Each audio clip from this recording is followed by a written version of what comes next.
Muchas gracias por escuchar los podcasts de Humanismo Soka, la revista de la Soka Gakkai de la Argentina. En esta oportunidad compartimos un fragmento de la novela La Nueva Revolución Humana, volumen 16, capítulo Con toda la vida, que relata la visita del maestro Ikeda a la ciudad de Nago, donde se realizaron sesiones de fotos conmemorativas. La sesión fue seguida de actuaciones entre las cuales la interpretación de koto, arpa japonesa, estuvo a cargo de Katsuyo Naka, una joven que había perdido la vista y que hacía 3 años había recibido aliento de Shinichi. Compartamos juntos este gran aliento. Establecer un estado de felicidad suprema. No bien empezó a pulsar las cuerdas del instrumento, Katsuyo clamó en silencio: «Sensei, daré todo de mí en esta actuación. Por favor, disfrute escuchándome». Comenzó la hermosa melodía de Ichidan, precisamente en el instante en que las primeras estrellas empezaban a titilar. Shinichi la observó atentamente, concentrándose en la música. Katsuyo sintió su mirada sobre ella. «Presidente Yamamoto», pensó, «no seré derrotada. Sea lo que fuera que me reserve el futuro, prometo que triunfaré». Con este juramento en el corazón, siguió tocando. El sarampión había dañado la vista de Katsuyo cuando tenía 7 años. Había desarrollado un glaucoma crónico y ya en la escuela secundaria había perdido la mayor parte de la visión. Para la mayoría de las adolescentes, el futuro se presentaba color de rosa, pero a los 14 años, Katsuyo enfrentaba una oscura noche de desesperación. Perdió el deseo de ir a la escuela. Se quedaba en la cama todo el día, escuchando radio. En su lamentable estado, incluso las palabras amables de los integrantes de la familia la molestaban y le causaban dolor. Finalmente quedó ciega y pasaba los días encerrada, languideciendo en la oscuridad. Su vida estaba vacía y sin sentido. La vacuidad es uno de los sufrimientos más grandes que puede conocer el ser humano. Finalmente, en el corazón de Katsuyo Naka comenzó a agitarse el deseo de hacer algo. Un día tenía 20 años. Inesperadamente le dijo a su madre que quería aprender a tocar el koto, arpa japonesa. Hasta entonces no había tenido un interés especial en ese instrumento, pero si seguía ociosa, el sufrimiento se volvería insoportable. La madre estuvo de acuerdo y, entusiasmada con la idea, la llevó a que tomara lecciones con una profesora del vecindario. Katsuyo progresó rápidamente, pero tocar el koto no le produjo felicidad. Era solo una tarea en la cual concentrar sus energías. 3 años después de que empezara a estudiar, su segundo hermano mayor, que vivía en el hogar, ingresó en la Soka Gakkai. Él la alentó a que abrazara la fe, pero ella se negaba a escucharlo. Mas un día, su hermano le leyó algunas orientaciones sobre la filosofía de vida budista y Katsuyo se sintió hondamente conmovida. Muchos temas que había estado asolando su mente de repente tuvieron sentido a la luz de conceptos como la eternidad de la vida, el principio de causa y efecto y la transformación del karma. A partir de ese momento empezó a escuchar a su hermano y gradualmente su interés en las enseñanzas del Daishonin fue creciendo hasta que en diciembre de 1963 ella y su madre ingresaron en la Soka Gakkai. Cuando Katsuyo hacía el gongyo, sentía que su espíritu, antes confinado, se liberaba. Experimentó una alegría y una euforia desconocidas para ella. Junto con su madre, participó en diversas actividades de Gakkai. Pronto advirtió que estaba hablando a otros sobre el budismo y que sentía una verdadera preocupación por la felicidad de esas personas. Su vida se vigorizó. A través de la práctica, llegó a saborear el placer de la realización personal y a sentirse realmente viva. La fe es conocer el significado de la vida. A sugerencia de su profesora de koto, Katsuyo se presentó para obtener la licencia como instructora.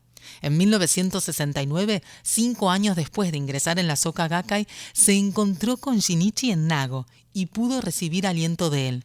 Alrededor de 1 año antes de su encuentro con Shinichi en la playa de Nago, la amada madre de Katsuyo, quien había sido su pilar de apoyo, falleció. La joven se encontró con Shinichi cuando todavía estaba tratando de superar la pena de su pérdida. Jamás olvidó las palabras de él en esa oportunidad. Le aseguro que si persevera en la fe hasta el fin, definitivamente será feliz. Hay personas que cuando experimentan una serie de acontecimientos dolorosos, se sienten desdichadas e impotentes para todo, y así extinguen la llama de la esperanza.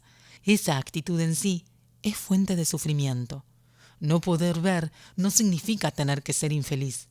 Sea fuerte, abra los ojos de la fe, los ojos del corazón, y viva una existencia plena y positiva. Si puede hacer esto, llevará esperanza y coraje a incontables personas. Por favor, conviértase en un faro para mucha gente. Katsuyo sintió que el sol de la esperanza se elevaba en su corazón. Desde que había ingresado en la Soka Gakkai, se había esforzado seriamente en la fe, con el deseo de transformar el karma. La orientación de Shinichi la ayudó a darse cuenta que su ceguera le permitiría en verdad llevar a cabo una noble misión. Transformar nuestro karma no significa alejarse de uno mismo y convertirse en una persona diferente. Es establecer un estado interno de la felicidad suprema, tal como somos. Al despertar a nuestra misión por el Kosen Rufu, nos damos cuenta de que somos un bodhisattva de la tierra.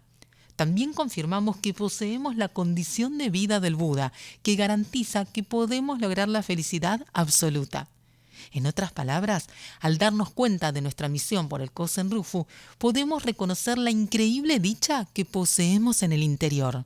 Por la noche, después de recibir orientación de Shinichi, Katsuyo volvió a su hogar y empezó a invocar. Sentía que le brotaba una dicha genuina.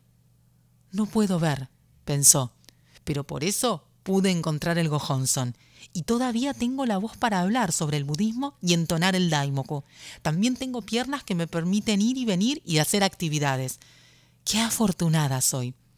Entonando Daimoku con gratitud, Katsuyo hizo el firme juramento al Gohonzon de convertirse en una persona capaz de contribuir al Kosen Rufu. Decidió ser una consumada intérprete de Koto y demostrar el poder de su fe. Pero cuando emprendió este desafío, encontró barreras formidables. Había veces en que se desplomaba y su interpretación se estancaba, pero se negó a claudicar. Este es el único camino para mí. No hay vuelta atrás, se decía. Entonaba el Daimoku con fervor y se esforzaba en su arte. Empezó a tener estudiantes. En el otoño de 1971 participó por primera vez en la competencia de arte tradicional de Ryukyu y obtuvo premio como nuevo talento sobresaliente en la categoría de principiante. Había dado un paso gigantesco hacia el futuro y ahora estaba tocando con todo su corazón por el presidente Yamamoto en el sitio en el que se erigiría el centro comunitario Nago. Cuando terminó, Shinichi fue el primero en aplaudir. El sonido de su aplauso resonó poderosamente en el interior de Katsuyo. «Gracias, Sensei», clamó en silencio. Los que perseveran en el camino que han elegido, al final logran sin falta la victoria. En el otoño del año en que Katsuyo actuó ante Shinichi en 1972, se presentó en la categoría avanzada de la competencia de arte tradicional de Ryukyu y obtuvo un premio. Y en 1973 repitió su hazaña brillantemente en la categoría de maestro. Más tarde, en 1999, fue designada Tesoro Cultural Intangible por la Prefectura de Okinawa, por sus logros como maestra de la música tradicional okinawense en la categoría de Koto. Había cumplido su juramento. Había triunfado. Nuevamente les agradecemos mucho por acompañarnos en este nuevo episodio de los podcasts de Humanismo Soka. Los invitamos a seguir nuestras cuentas de Instagram @SokaArgentina y @humanismosoka para enterarte de todas las actividades que realizamos y compartir juntos palabras de aliento del maestro Ikeda, inspiradas en la filosofía del budismo de Nichiren. Nos vemos en el próximo episodio de los podcasts de Humanismo Soka.